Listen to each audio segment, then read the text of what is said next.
सूर्य ग्रहण कब होता है? तो आपको बताना होगा चंद्रमा जब पृथ्वी और सूर्य के बीच में आ जाता है तब सूर्य ग्रहण होता है। जब दिन और रात की अवधि बराबर होती है तो सूर्य की किरणें किस रेखा पर सीधी पड़ती हैं? तो आपको बताना होगा भूमध्य रेखा पर ये सीधी पड़ती हैं। नेक्स्ट है कि भारत में सबसे छोटा दिन कब होता है? तो सबसे छोटा जो दिन है वो 22 दिसंबर को होता है। नेक्स्ट है हमारा कि पृथ्वी की सूर्य से न्यूनतम दूरी कब होती है? तो आपको बताना होगा न्यूनतम दूरी जो 3 जनवरी है उसको होती है। पृथ्वी के सूर्य के चारों ओर की गति क्या कहलाती है? तो आप बताओगे इसको हम परिक्रमण गति कहते हैं। निम्नलिखित में से असुमेलित जो कथन है उसको चयन कीजिए। तो आप बताओगे कि जो अपसौर की स्थिति होती है वो 21 जून को होती है, ये गलत है, बाकी के ये सही हैं सभी। नेक्स्ट है कि पृथ्वी पर दिन रात कब बराबर होते हैं? तो आपको बताना है कि 21 मार्च और 23 जो सितंबर है इसको दिन और रात दोनों बराबर होते हैं। हमारा जो नेक्स्ट क्वेश्चन है कि पृथ्वी अपनी धुरी पर किस दिशा में घूमती है? तो आपको याद रखना है पृथ्वी हमेशा पश्चिम से पूर्व की दिशा में घूमती है। नेक्स्ट है हमारा कि ज्वार भाटा की उत्पत्ति से संबंधित गुरुत्वाकर्षण बल सिद्धांत किसने दिया? तो ये न्यूटन का सिद्धांत था। युति और व्युति की घटनाएं कब होती हैं? तो आपको बताना होगा कि पूर्णिमा और अमावस्या, यानी कि ए और बी दोनों ऑप्शन इसके कैसे हैं? सही हैं। नेक्स्ट हम क्वेश्चन देखते हैं कि विश्व में सबसे ऊंचा ज्वार किस स्थान पर आता है? तो सबसे जो ऊंचा ज्वार है वो हमारा फंडे की घाटी में आता है। नेक्स्ट हमारा कि एक देशांतर की दूरी तय करने में पृथ्वी को कितने मिनट का समय लगता है? तो आपको बताना होगा 4 मिनट। नेक्स्ट है कि देशांतर रेखाओं की संख्या कितनी होती है? तो देशांतर रेखाएं 360 होती हैं। नेक्स्ट हमारा है कि ग्रीनविच मध्य समय जिसे हम GMT तथा भारत का मानक समय के बीच जो अंतर है वो हमारा 5.5 घंटे होता है। जब कभी आप टाइम सेट करते हैं तो 5.5 घंटे प्लस दिखाई देता होगा। नेक्स्ट हमारा कि पृथ्वी के उत्तरी ध्रुव और दक्षिणी ध्रुव को मिलाने वाली रेखा क्या कहलाती हैं? तो ये देशांतर रेखाएं होती हैं। नेक्स्ट हमारा क्वेश्चन है कि प्रधान यामोत्तर जो रेखाएं हैं जो 0 डिग्री देशांतर किस स्थान से होकर गुजरती है? तो ये हमारी ग्रीनविच से होकर गुजरती है। 2 अक्षांश रेखाओं के बीच की दूरी लगभग कितनी होती है? तो आपको याद रखना है ये हमारे 111 किलोमीटर होती है। नेक्स्ट क्वेश्चन देखते हैं हम कि 2 देशांतर रेखाओं के मध्य की दूरी अधिकतम कहाँ होती है? तो अधिकतम जो दूरी है वो हमारी भूमध्य रेखा पर होती है। निम्नलिखित में से अंतर्राष्ट्रीय तिथि रेखा कौन सी है? तो अंतर्राष्ट्रीय जो तिथि रेखा है वो 180 डिग्री देशांतर होती है। नेक्स्ट अब हम क्वेश्चन देखते हैं, ये सुमेलित है, सूची 1 और सूची 2 को सुमेलित करना है। तो इसमें कर्क रेखा आप सभी जानते हैं कि जो कर्क रेखा है वो 23.5 डिग्री, ठीक है, 23.5 डिग्री ये उत्तरी अक्षांश होता है, इसे हम कर्क रेखा बोलते हैं। दूसरी है आर्कटिक रेखा, तो 66 डिग्री उत्तरी अक्षांश होता है, इसे हम आर्कटिक रेखा बोलते हैं। और मकर रेखा, तो जो मकर रेखा है वो 23.5 डिग्री जो दक्षिणी अक्षांश होता है इसको बोला जाता है। और अंटार्कटिक रेखा ये 66 डिग्री दक्षिणी अक्षांश होता है, ये है। तो इसका आंसर कौन सा हो जाएगा? Option number A. अब देखते हैं हम नेक्स्ट क्वेश्चन कि संपूर्ण पृथ्वी को कितने समय कटबंधों में बांटा गया है? तो इसको हम 24 समय जो कटबंध होते हैं उसमें इसको बांटते हैं। पृथ्वी की आयु निर्धारित करने में कौन सी विधि का प्रयोग किया जाता है? तो आपको इसका भी पता है कि यूरेनियम जो डेटिंग विधि है इसका हम यूज करते हैं।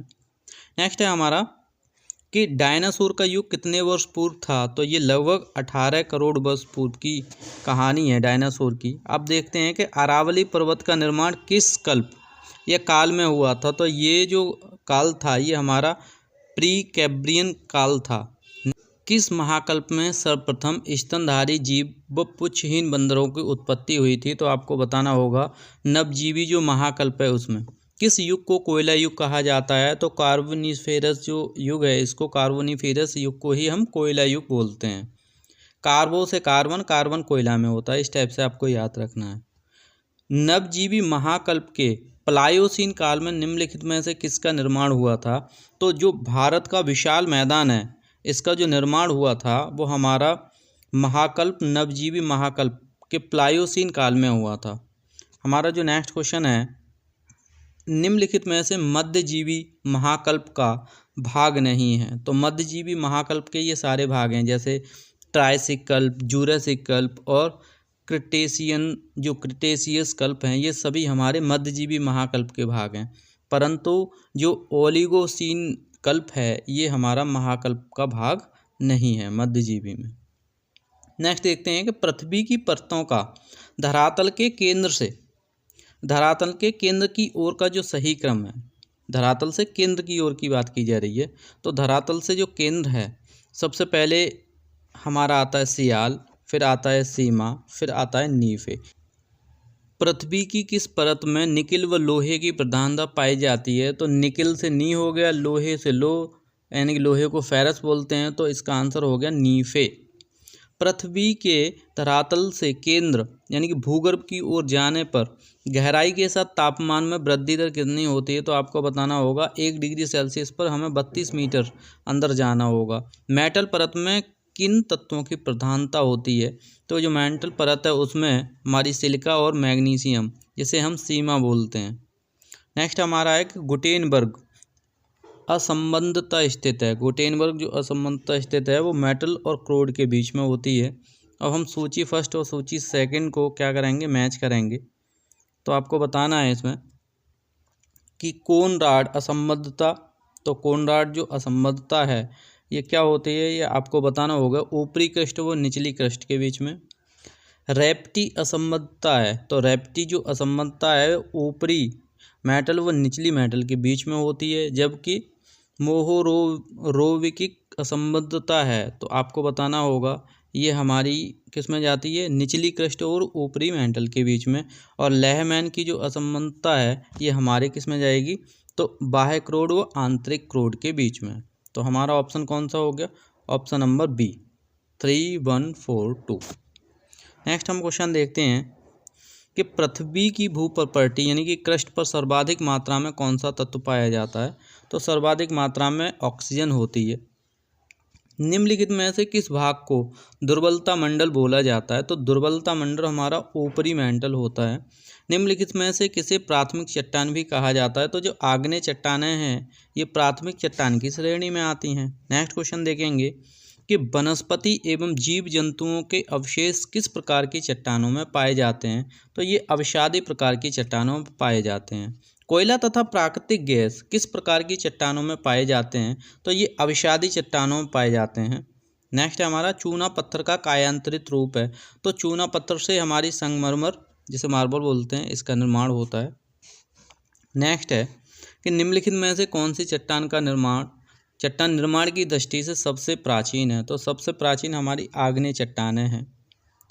नेक्स्ट है हमारा सुमेलित वाला पोर्शन, तो इसमें आपको बताना है कि ग्रेनाइट किस प्रकार की चट्टान है, तो आपको बताना होगा ग्रेनाइट अभी देखिए आपने ये आग्नेय चट्टान है। पेट्रोलियम कौन सी चट्टानों में पाया जाता है, तो पेट्रोलियम हमारा अवसादी चट्टानों में पाया जाएगा। फाइलाइट की बात करेंगे तो फाइलाइट है वो एक कायांतरित चट्टान है, जबकि जो बेसाल्ट है वो एक आग्नेय चट्टान है। तो ये हमारी मैचिंग हो गई, तो ऑप्शन नंबर इसका ए हो जाएगा। नेक्स्ट देखते हैं कि आगरा का किला व दिल्ली का लाल किला किस प्रकार की चट्टानों से बना है, तो लाल किला जो बना है वो हमारी अवसादी प्रकार की चट्टानों से बना हुआ है।